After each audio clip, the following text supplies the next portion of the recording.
Jayadev ji. No, nothing goes on record. Thank you, sir. Mr. Chairman, sir.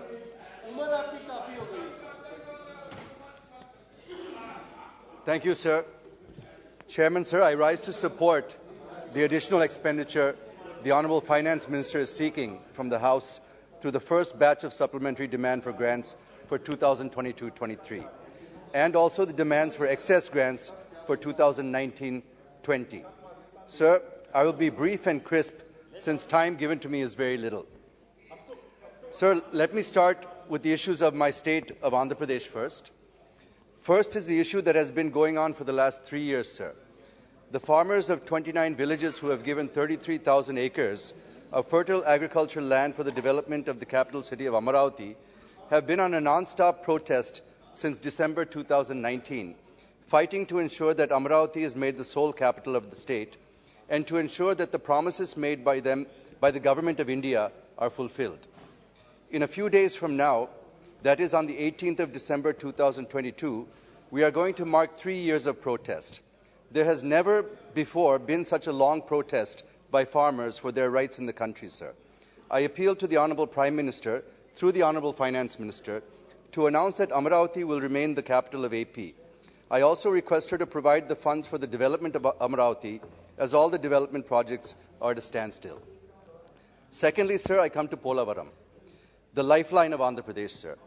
The completion of the project will turn our state into a lush green state, full of crops, and also meet the drinking water requirements of the entire state.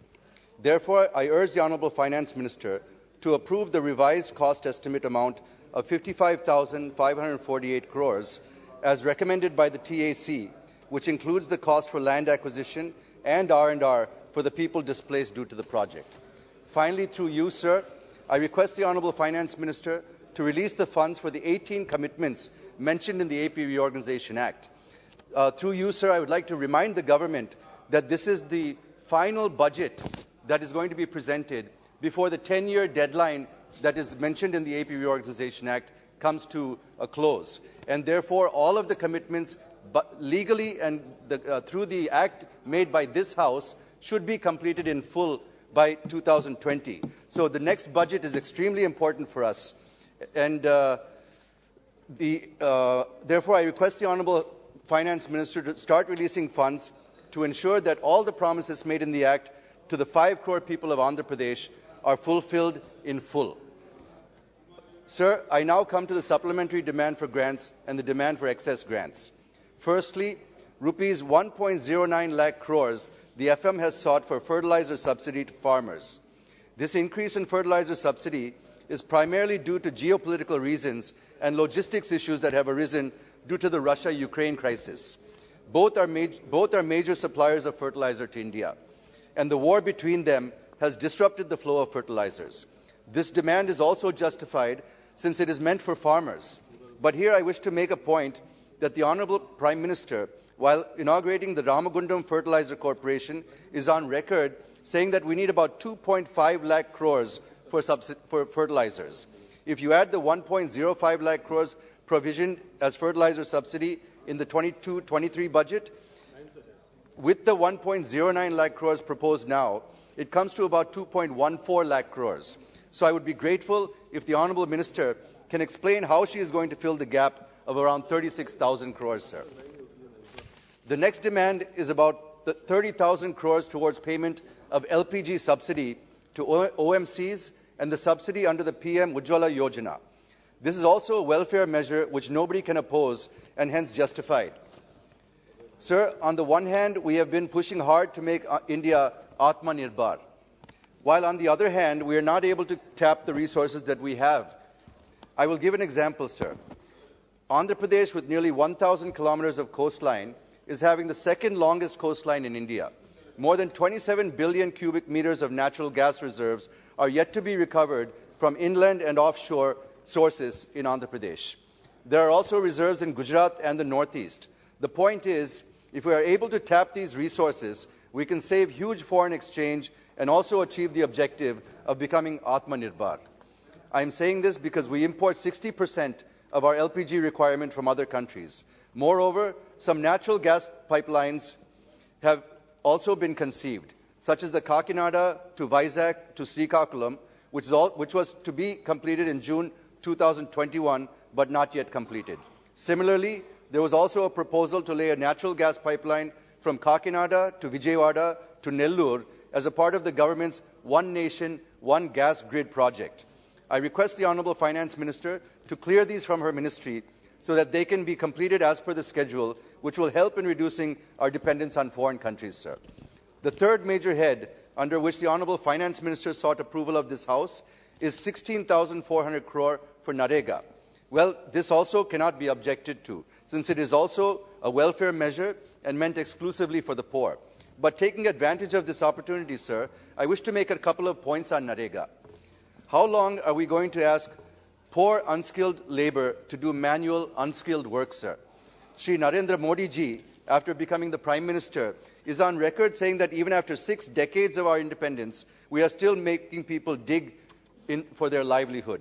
Why cannot we provide them skills, sir, so that they can do other skilled jobs and earn even more? I agree that the Government of India has started the project Unnati, but many states are not showing any interest in skilling Narega workers. Why is the question, sir? What are the reasons behind this? Secondly, the government targeted to give skill training to 20% of Narega workers who completed 100 days of unskilled work in 2020-21. But only a few thousand have been given skill training in 2021, sir. If there are any issues, I request the Honourable Finance Minister and the Rural Development Minister to convince the states for skilling Narega workers. And if there is any additional incentives to be paid to the workers, the Honourable FM can please consider it, because in the long run, there will be less pressure on resources under Narega if we are able to skill our workforce and move them away into real jobs, sir, as they will get more money elsewhere using their newly acquired skills. I'm just 2 minutes, sir. The next point I wish to make is relating to the figure fixed in the budget about expenditure. It was proposed in the budget 2022-23 to spend 39.4 lakh crores when compared to 37.7 lakh crores in 21-22. But if one looks at the expenditure in the first 3 quarters and anticipated expenditure in the last quarter of this fiscal, there is every likelihood of crossing the budgeted figures. It means it is going to breach the fiscal deficit target of 6.4%. Even though we have better GST collections, and we've got about 1.4 lakh crore collections 9 months in a row now, I wish to know to what extent will this help in keeping the fiscal deficit at 6.4%, because the expenditure may breach by around 1 lakh crores this fiscal year. I wish the Honourable Finance Minister to please shed some light on this. Sir, the Honourable Finance Minister, I'm concluding, sir, I'm on the last page. Sir, the Honourable Finance Minister is also proposing to spend about 10% of demands for capital expenditure in railways, roads and under other heads. Here I wish to point out, and I'm sure the Honourable Finance Minister will also agree with me, that the pace of public capex has come down. I'll just finish in a minute, sir. If one looks at the budget papers, it was proposed to spend 35% higher, which was about 3% of GDP, at 7.5 lakh crores as capital expenditure for 2022-23. But public capex is not picking up. I wish to know the reasons behind this from the Honourable Minister. Moreover, sir, the Honourable Finance Minister in her budget speech at para number 113 allocated 1 lakh crores to states for capital investment. The Finance Ministry approved 58,200 crores under Part 1, but released only 26,300 crores. Under Part 2, 898 crores has been released, and another part, Ministry has approved and released 1,200 crores.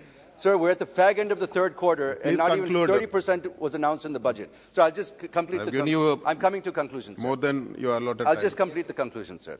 There's no doubt that it is a big challenge for India to sustain high growth rate and lift millions out of poverty. And unemployment is the biggest challenge that we are facing today. Sir, around 12 million people are joining the labour force every year, but we're not able to generate jobs for even half of them. The labour force participation rate dropped from 40% from 46% 6 years ago, and the unemployment rate is hovering at 7 to 8%. The point I wish to make is it is very rare to find GDP is going up while employment is dwindling. And I think that India is one of the few countries where GDP is growing, but employment is falling. This is called jobless growth, sir. I wish the Honourable Finance Minister to please throw some light on this. Thank you for giving me this opportunity, sir.